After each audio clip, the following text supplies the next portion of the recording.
un 62% de la población española cree tener un buen conocimiento de su salud, ¿no? Y esto es muy interesante respecto a que realmente la población cree que está teniendo un buen nivel de conocimiento para gestionar su salud. Sin embargo, sabemos que un bajo índice de personas realmente están buscando información de manera activa para hacer gestión de su salud, de manera que quizás es necesario empezar a trabajar para que las personas puedan desarrollar un mejor nivel de competencias y ser más activos en la gestión de su salud, porque hay una gran diferencia entre tener las creencias para ser más autónomos en la gestión de su salud y tener finalmente estas competencias para conseguirlo con efectividad y con éxito. El ciudadano que hace una buena gestión de su salud o que está más preocupado por su salud habitualmente podría ser una mujer o una persona con nivel de estudios universitario, con un buen nivel de ingresos económicos, y también puede ser una persona con un estado de salud percibido malo, ¿no? Es decir, una persona que realmente requiere ser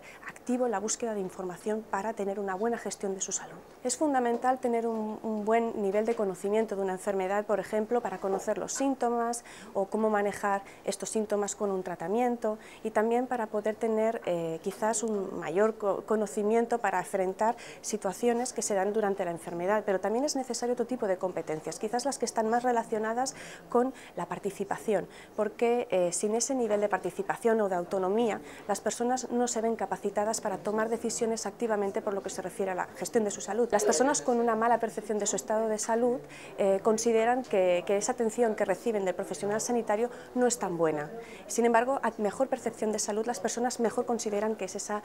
atención que han recibido. También sabemos que las personas mayores tienen una mejor valoración de la atención que han recibido del profesional sanitario. O sea que hay ciertos contextos y factores que pueden determinar la percepción de las personas respecto a la calidad. Hay personas que por su edad o por su nivel de estudios prefieren que el profesional sanitario lleve un poco la batuta y valoran de manera muy diferente la atención que reciben respecto a personas que, por ejemplo, son más activas en la gestión de su salud y esperan que el profesional tenga otro tipo de actitud durante la consulta. Es un paciente que es muy activo en la gestión de su salud, que quiere participar en esa gestión, que tiene autoconfianza, que tiene motivación y que quiere ser muy activo en la toma de decisiones sobre su salud. Sin embargo, sabemos por los resultados del estudio que esa figura, aunque poco a poco se va consolidando, aún hay ciertas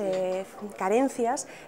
con respecto a esta figura, ¿no? Por ejemplo, uno de los resultados importantes de este estudio es que una parte de los encuestados no desconocen totalmente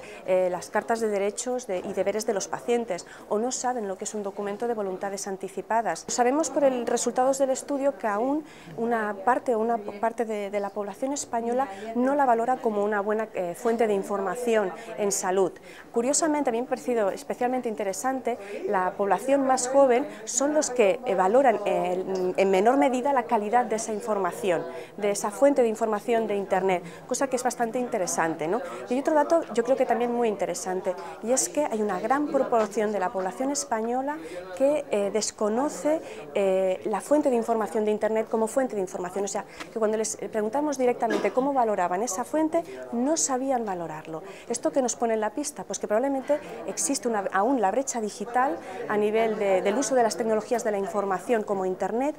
para extraer información de calidad sobre salud. La principal fuente de información para todos los ciudadanos es el profesional sanitario, ya sea el médico, la enfermera o el farmacéutico. Son las más valoradas, 8 de cada 10 consideran que son la fuente de información más importante. Y después podría destacarse también familiares o amigos, libros o revistas, pero siempre en mucho menor medida. Los pacientes tienen una gran desorientación cuando acceden a Internet, no saben qué criterios deben aplicar para valorar si la información que están leyendo es de calidad, de manera que la existencia de sellos de calidad o webs que orienten al paciente respecto a aquellas que son de más confianza o fiabilidad es primordial para, sobre todo,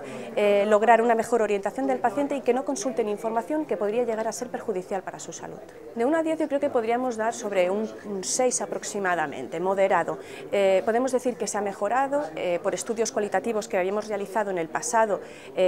se ve esta tendencia, ¿no?, de cómo van variándose o cambiándose las actitudes, pero aún necesario, yo creo, sobre todo en aquellos colectivos que son quizás más frágiles o que tienen más dificultad de acceso. Yo creo que la promoción para la salud o la sensibilización, por ejemplo, desde la escuela, son ámbitos que se tienen que continuar trabajando, pero también es importante trabajar en los grupos de riesgo que ya están aquí, que ya los tenemos aquí, y yo creo que a través, por ejemplo, de esa sensibilización respecto a las enfermedades, que las personas conozcan qué factores de riesgo pueden desarrollar enfermedades crónicas, es muy relevante, pero también dar herramientas concretas, y eso se hace a través de la educación para la salud. No podríamos decir uno concreto, yo creo que son los pacientes en general que quizás ven más condicionada su vida diaria, su vida cotidiana por el impacto de la enfermedad crónica, el que va a ser más activo en la búsqueda de información. Es inevitable la alarma social porque se están dando toda una serie de situaciones respecto, por ejemplo, a los recortes sanitarios o, por ejemplo, incluso la manera de comunicar